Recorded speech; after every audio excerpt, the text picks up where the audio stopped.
You got paid last week, and somehow you are already doing math in your head, checking if you can afford something you were going to buy anyway, telling yourself you will sort it out next month. You have been saying that for 18 months. Here is the thing nobody says out loud about budgeting. The problem is not discipline. The problem is not that you spend too much on takeout or subscriptions or things you do not need. The problem is that almost every piece of advice you have ever received about money was designed for a salary that is not yours, in a city that does not exist, in a decade that has already passed. This video is not going to tell you to drink less coffee. What it is going to do is show you the exact mechanism by which your salary disappears every month, and give you a system that is built around your actual life, not someone else's ideal one. Section 1. The number that is not yours. Let us start with a lie you were told the day you got your job offer. The number on that letter. The annual salary. The total package. That number is not your money. It never was. In the US, a $60,000 salary does not mean $5,000 a month hitting your checking account. After federal income tax, state tax, depending on where you live, Social Security, and Medicare, that $60,000 becomes closer to $43,000 to $46,000 a year, which is roughly $3,600 to $3,800 a month. That is the real number. In high-tax states like California or New York, you may see even less. In states with no income tax, like Texas or Florida, you keep a bit more. But in every state, the government is paid first, every time, before you see a single dollar. This sounds obvious, but here is why it matters. Almost every budgeting framework on the internet, every percentage split, every rule of thumb, every clean little pie chart is built on your gross salary, the big number, the fantasy number, which means before you have made a single spending decision, your budget is already inflated by 15 to 30%. You are not budgeting your salary. You are budgeting the corpse of it. So the first thing you do, before any system, before any spreadsheet, is find the real number. Not the offer letter salary, not the gross, the number that actually hits your bank account each month. Write it down. That is the only number that exists. Slightly faster delivery here. Energy bump. Now, you probably already knew that. Here is the part you did not. Section 2. Why every budgeting rule is lying to you. You have heard of the 50-30-20 rule. 50% to needs, 30 to wants, 20 to savings. It is everywhere. It sounds scientific. It has a name. It was popularized in a book written in 2005 based on data from the 1990s, calibrated for a median American household income at the time. That income, adjusted for today's cost of living, would need to be roughly $80,000 to $90,000 a year to have the same purchasing power as when the rule was invented. The rule survived. The conditions that made it useful did not. Here is what 50-30-20 actually looks like for someone earning $3,500 a month take-home in Austin, Denver, or Atlanta right now. Rent for anything livable, not luxurious, just a clean one-bedroom, runs between $100 and $200 and $1,800 in mid-sized cities. In coastal markets like LA, NYC, Seattle, or Miami, you are looking at $1,800 to $3,000 or more. Call it $1,500 for a mid-range city. That is already 43%. One line item, one expense. And we have not touched groceries, utilities, transportation, phone, health insurance copays, or the occasional car repair that shows up like a small natural disaster.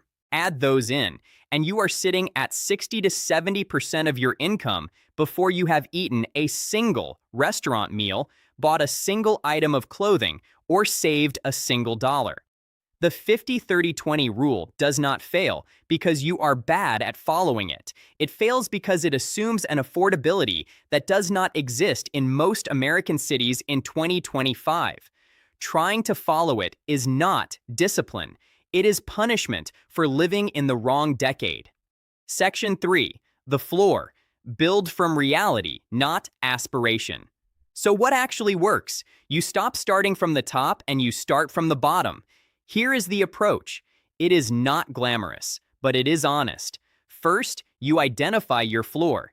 Every fixed expense you have zero control over this month: rent or mortgage, car payment or transit pass, student loan payments, insurance premiums, health, auto, renters, essential subscriptions, the ones you would actually notice if they disappeared.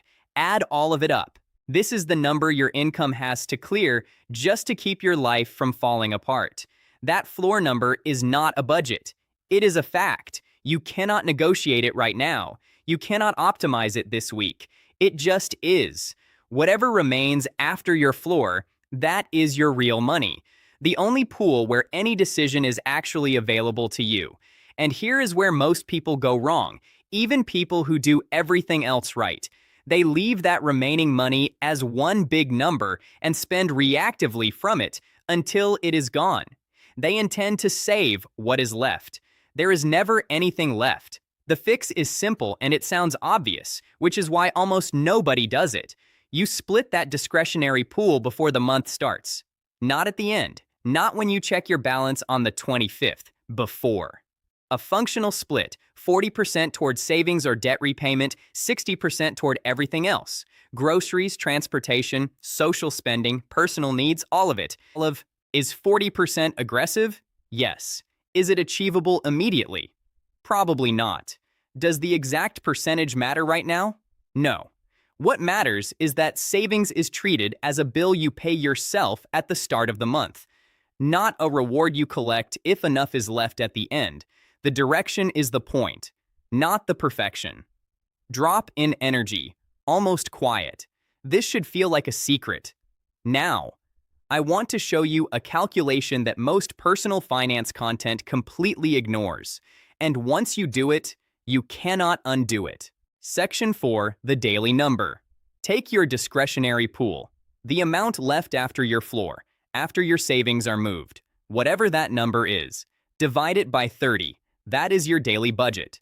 Not your monthly budget broken into 30 theoretical pieces.